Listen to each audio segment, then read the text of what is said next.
Jim Utter, Charlotte Observer. Carl, so far this season, the way things have gone, Jimmy busted out from the box. Looked like he was laying claim to another title. Then Denny got really hot. He broke out, had 5 wins. Kyle Busch had a couple. Now Kevin's being touted as the favorite right now. Do you think in the actual chase, one of those stories will reappear, or is there something yet to come? It's really hard to tell. It seems like it used to be. I've only been doing this for a short time, but it seemed like it used to be someone would have a run for a long time, and now it's like you can only hang on to an advantage for maybe a month. I still think a guy like like myself or Greg Biffle or even Matt, as well as we've been running. Greg in particular, he's been very fast. The speed's been there. He could win the championship. Jimmy could reemerge and like they always somehow are able to do, and he could win 5 of the 10 races in the chase. I don't know, man. I just hope. I hope that this thing, the wheel stops and comes around the right way for us. I hope it works out. Quick follow. Dustin asked me to ask you, is the real Carl Edwards the Carl Edwards in the car or the Carl Edwards outside the car? What? Guys, it's really simple. I treat everyone the way they treat me, and I try to give everyone are you just scared to ask a question, or what the?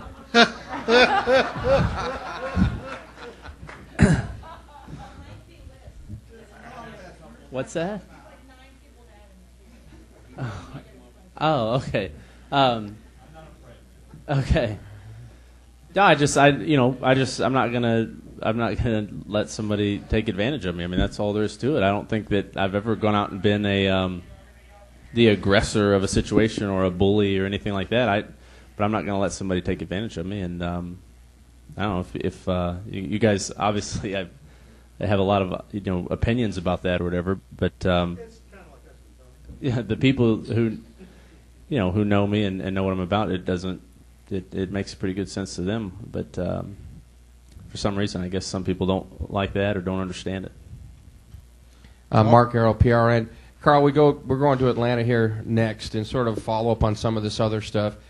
We're going to see the replay again and again and again. What's your reaction? Do you just I wish this would go away, or you just kind of understand why it's being played and still, a hot topic? Right. It was a spectacular result. So I didn't, I assume we'll see that a lot, for a long time, but it's pretty amazing. People give me all this credit that I know exactly how to flip a car over at a track that a car's never flipped over like that before at. So that's what I was talking about earlier. I think that turned into the worst case scenario, or the most dramatic scenario that it could have, far from what I expected. So it's funny if you look at the sport objectively. If you look at what goes on, sometimes in different situations.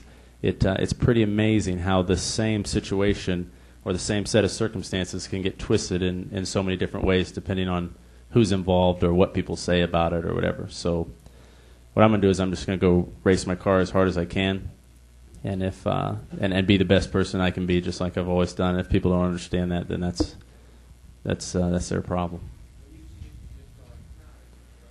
No.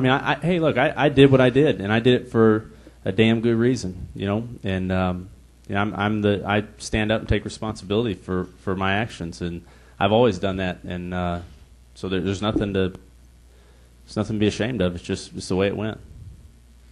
Mike, and then Jenna. MikeHembrySpeed.com. You've probably seen the pretty dramatic photos of Jack's recent plane episode. Yes. 2 things about that. As a pilot, does that make you want to rush out and sell your planes? And if you ever survive 2 plane crashes, would you just automatically go into the priesthood? Jack's pretty amazing, and I think that reminded all of us. We all fly on airplanes, and Jack is a really good pilot. He has as many hours or more hours than a lot of the pilots that are flying around in these airliners that people ride in every day. So it proved to me that it can happen to anyone. You have to be very careful. And but no, I'm not going to sell my airplane. My airplane's great. I like it, but it does make me think a little bit more. You know, that was pretty wild. And where'd you say he should go? Priesthood? Yeah, I don't know about that. It is pretty amazing. He's an amazing guy. Today he's in a super good mood. I think. Well, I don't know. He's doing well, and Jack's an amazing guy. Yeah, I don't know how priesthood even works, really. I mean, I'm pretty close with Lonnie, but we've never talked to him about what I would do to actually become a priest. I think Dustin, would probably have some issues with that, but. Jenna Fryer, Associated Press. Yeah. Your decision to run the Nationwide Series next year, even if it were not for driver points, what do you think would be the ideal way for NASCAR to sort of solve this dilemma? Man, I don't know that there is a dilemma. You know what I mean? I've raced the Nationwide Series full time. I committed to racing the Nationwide Series full time before I had a sponsor for the Cup Series full time. In 2005, the Nationwide Series was all I had, and the Cup deal came together as the year went on. I look at it as NASCAR by saying that we can't race for driver's points is really only hurting a couple guys or a couple teams. It's myself and Brad's team, and I think we might be the only two guys who are planning on doing it next year anyway. So if it's good for the series, if it pacifies some complaints out there or whatever's going on, and it only hurts two guys, that's a pretty good deal for NASCAR. But I don't know the real solution. I don't even know the real problem. I don't even know what exactly the. Right. In our situation, if I were to say, hey, I'm not running the Nationwide Series, that might actually hurt the number of seats that Jack Roush has available for young guys. You know what I mean? So I don't know that me not being in the series, from my perspective, from our team, I don't know what goes on outside of our team, but that would actually hurt, I think, our ability to field cars. That's the way it's been explained to me. So I don't know. Right. And the sponsorship and the guys that we have employed there, and I think that I don't know. In a way, it would be neat if the Nationwide Series ran at different tracks than like if we were running at different places. If it ran at I-70 Speedway or South Boston or places like that, and it might keep guys like myself from having the opportunity to go run for a championship. But if I've got the opportunity to do it, and I've got a team owner that's willing, it's really hard not to do it, But I don't know. We'll wrap up with Newton. Yeah, Carl David Newton, ESPN.com. I don't know if you saw what happened with Logano and Newman last week, and the whole thing of driver etiquette and driver codes keeps coming up now. What is your interpretation of what the code and the driver etiquette is in that situation?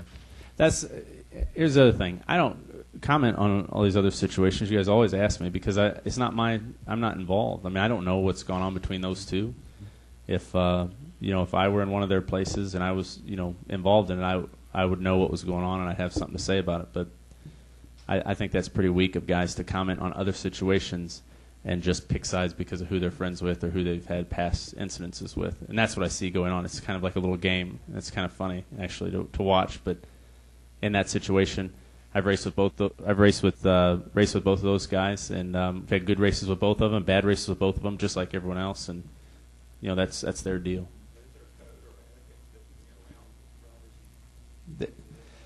There are certain guys that drive differently than others, but I think for me personally, I wouldn't call them deals, but I have understandings with kind of each individual driver. So I race certain people, I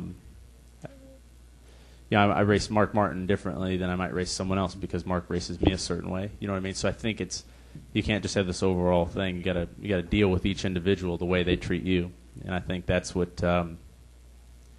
I think that's the right way to do things. I think that leads to some confusion, like what you're talking about.